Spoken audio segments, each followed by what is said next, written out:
Hello दोस्तों, तो कैसे हो आप सब लोग? उम्मीद करता हूँ एकदम बढ़िया होंगे। दोस्तों, आज का आपका एडवोकेट अंजलि अवस्थी के सीरियल में स्वागत है। दोस्तों, आज का एपिसोड बहुत ही धमाकेदार होने वाला है। दोस्तों, एपिसोड की स्टार्टिंग से पहले आप हमारे चैनल को सब्सक्राइब ज़रूर कर लें और दोस्तों, हमारी वीडियो को हाइप भी कर दें। तो बढ़ते हैं सीरियल की तरफ। तो दोस्तों, स्टार्टिंग में हमें देखने को मिलता है कि अंजलि पर गुंडे हमला कर देते हैं। तभी एक बंदा वेद और आरती को जाकर बताता है।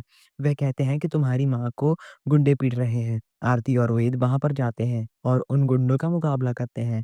तभी एक गुंडा आरती पर चाकू से हमला करने लग जाता है।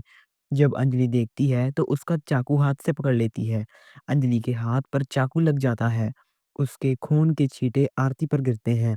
तभी अंजलि इस गुंडे का मुकाबला करती है, उसको मारने लग जाती है।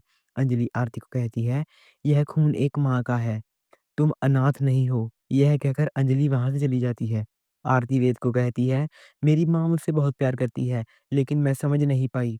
आरती अपने हाथ पर लगे हुए खून को देखती है और वेद को कहती है, यह मेरी माँ का खून है। आरती फूट-फूट कर रोने लग जाती है। वेद उसे कहता है कि मत रो आरती। आरती कहती है, मेरी माँ मुझे बहुत प्यार करती है। भले ही उसने मुझे बचपन में दूध नहीं पिलाया, मगर मेरे लिए खून तो बहाया है ना। मैं अपनी माँ को छोड़कर नहीं रह सकती। ना ही आपके बिना रह सकती हूँ। मैं क्या करूँ वेद? आरती सोचने लग जाती है, मैं अपनी माँ को इतना भला-बुरा कैसे बोल सकता हूँ? तो अंदर ही अंदर बहुत बैड फ़ील होता है। आगे हम देखते हैं युवराज सिंह का अत्याचार बढ़ता जा रहा है। वो महक को कहता है, तुम मेरी शर्ट अभी तक आयरन क्यों नहीं की? तुम्हें पता नहीं है मुझे निकलना है? महक कहती है, मैं तुम्हारी माँ के पास रसोई में थी। तुम्हें जो-जो पसंद है मैं वो सीख रही हूँ। युवराज कहता है तुम्हें यह सब पहले सीखना चाहिए था। तो अपने बाप के घर से कुछ नहीं सीख कर आई हो? वह कहती है तुम मेरे साथ ऐसे रूड बिहेव मत किया करो। वह कहती है तुम मेरे साथ ऐसा बर्ताव बिल्कुल मत किया करो। युवराज सिंह बकवास बंद करने के लिए कहता है और मेरी शर्ट आयरन करो, ऐसा कहता है। युवराज सिंह कहता है तुम मेरी और क्या देख रही हो? वह महक को खींचता है, वह कहता है कि शर्ट को रखो और ऐसे प्रेस करो। महक प्रेस करने लग जाती है। तभी काव्या उसे आवाज़ देती है, कहती है, "तुम कहाँ हो? पापा घड़ी माँग रहे हैं।" महक उनको घड़ी देने चली जाती है। काव्या प्रेस को और देखती है। वो साइड से प्रेस उठाकर शर्ट पर रख देती है, ताकि शर्ट जल जाए। काव्या कहती है, "अभी आएगा मज़ा। महक तुम्हें बहुत चर्बी चढ़ गई थी ना, अब देख क्या होता है।" तभी युवराज आवाज़ देता है, "महक मेरी शर्ट आयरन हो गई।" तभी महक आ जाती है। और वह पापा की घड़ी नहीं मिल रही थी, वह देने गई। युवराज सिंह कहता है, "लाओ मेरी शर्ट दो।" महक जब देखती है शर्ट पूरी तरह जल चुकी होती है।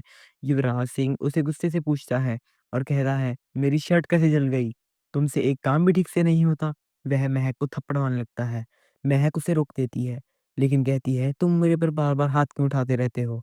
तभी वहाँ पर काव्या जाती है। वह कहती है, "हाथ नहीं उठाएँ तो क्या करें? तुम्हारे सिर पर बिठाएँ?" काव्या कहती है कि कीमती शर्ट तुमने दिला दी, अगर तुम कोई काम नहीं आता तो करती ही क्यों हो? इस घर में शादी क्यों करवाई तूने? महक उनको कहती है, मुझे समझ नहीं आ रहा, आप लोग इतनी जल्दी से चेंज क्यों हो गए हो? महक कहती है, यहाँ नहीं रहूँगी मैं। युवराज सिंह कहता है, रहना है तो रहो, वरना मुझे अपने ढंग से रखना आता है। मेरी एक बात ध्यान से सुन लो, इस बार तुमने यहाँ से जाने की कोशिश की तो जान से ही मार दूँगा। महक, तुम मुझसे प्यार करती थी ना?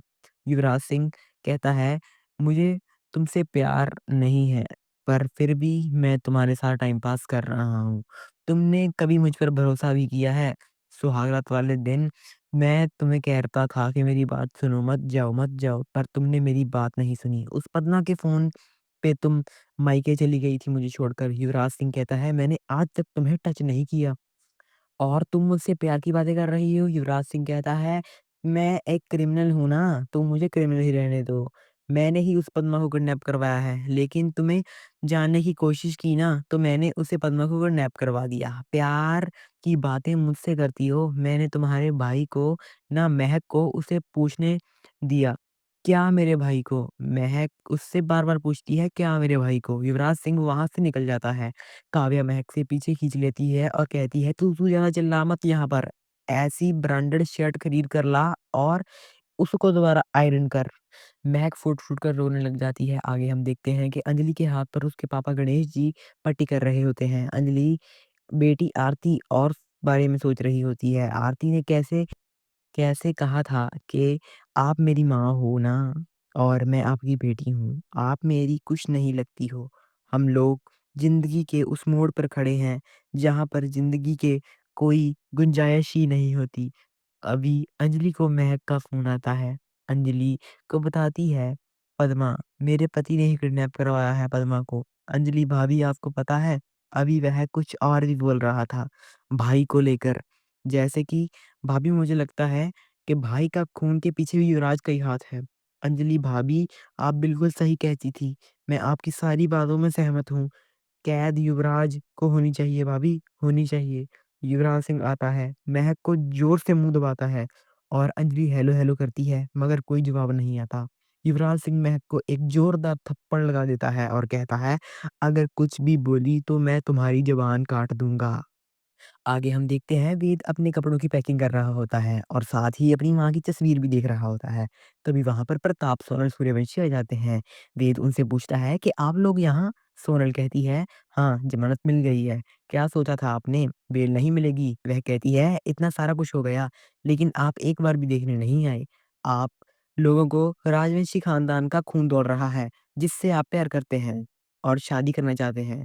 इनके साथ अपनी पूरी ज़िंदगी बिताना चाहते हैं।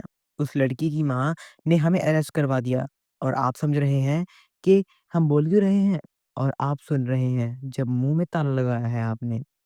कहाँ जा रहे हैं आप? वेद कहता है, मैं दिल्ली जा रहा हूँ। वेद कहता है, मैं शादी करने जा रहा हूँ आरती से, क्योंकि आरती बहुत प्यार करती है मुझे। लगन और सब कुछ त्याग चुकी है मेरे लिए वो, बस मंडप में बैठना बाकी है। सूर्यवंशी से कहता है कि आप मुझे आज्ञा दीजिए, मैं उससे शादी करवाना चाहता हूँ। जिस लड़की की माँ ने हमें अरेस्ट करवाया, वो उस लड़की से तुम शादी करवाना चाहते हो? सूर्यवंशी को गुस्सा आ जाता है। सूर्यवंशी रोने लग जाता है आखिरकार और कहता है, बेटा, मैंने अपनी ज़िंदगी में बहुत सारे अन्याय किए हैं। मेरे घर में बहू के बारे में यह सब सोचा नहीं था। मुझसे बहुत बड़ी भूल हो गई बेटा, मुझे माफ़ कर दो बेटा, प्लीज़ मुझे माफ़ कर दो। सूर्यवंशी हाथ जोड़कर माफ़ी माँगने लग जाता है। उन्हें कहता है, चाचा जी, ऐसा मत कीजिए। आरती के साथ तुम्हारी शादी हम सब करेंगे साथ मिलकर। प्रताप कहता है, तुम्हारे बाप की जगह हम खड़े रहेंगे। अपने घर की बहू को हम लेकर घर आएँगे। सोनल सूर्यवंशी से कहती है, अब उम्र हो गई है, बस और नहीं।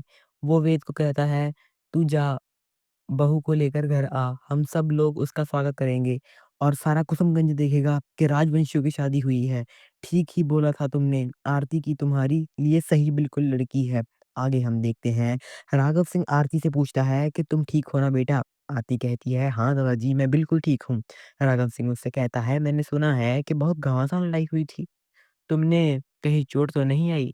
क्या वो लोग तुम्हें मारने आए थे? आरती कहती है, वो लोग मुझे मारने ही आए थे दादाजी। लोग तो मेरी माँ को मारने आए थे। लेकिन कौन थे जो मारने आए थे? राघव सिंह कहता है, "अरे! मैं कैसे बता सकता हूँ?" आरती कहती है, "नहीं, नहीं, मैं तो पूछ रही हूँ।" आरती राघव सिंह के सामने हाथ जोड़ती है और कहती है, "मेरी माँ को बचा लीजिए। मेरी माँ मुझसे बहुत प्यार करती है।" राघव सिंह कहता है, तुझसे प्यार नहीं करती है वो?" अभय सिंह कहता है, "तुम बताओ आरती माँ होने का कौन-सा वर्ज़न निभाया है तुम्हारी माँ ने?" तो दोस्तों, यहीं पर ये खूबसूरत सा एपिसोड एंड हो जाता है। दोस्तों, आज का एपिसोड तो बहुत ही धमाकेदार था। दोस्तों, आज आपने देखा कि बहुत बड़ा-बड़ा धमाका हुआ एपिसोड में, जैसे कि सूर्यवंशी मान चुका है शादी के लिए। दोस्तों, क्या इस सन्नाटे के पीछे कोई जमकर लड़ाई होने वाली है? दोस्तों, देखने के लिए हमारे चैनल डेली रूट को सब्सक्राइब कर दें। मिलते हैं ऐसे ही नई वीडियो के साथ।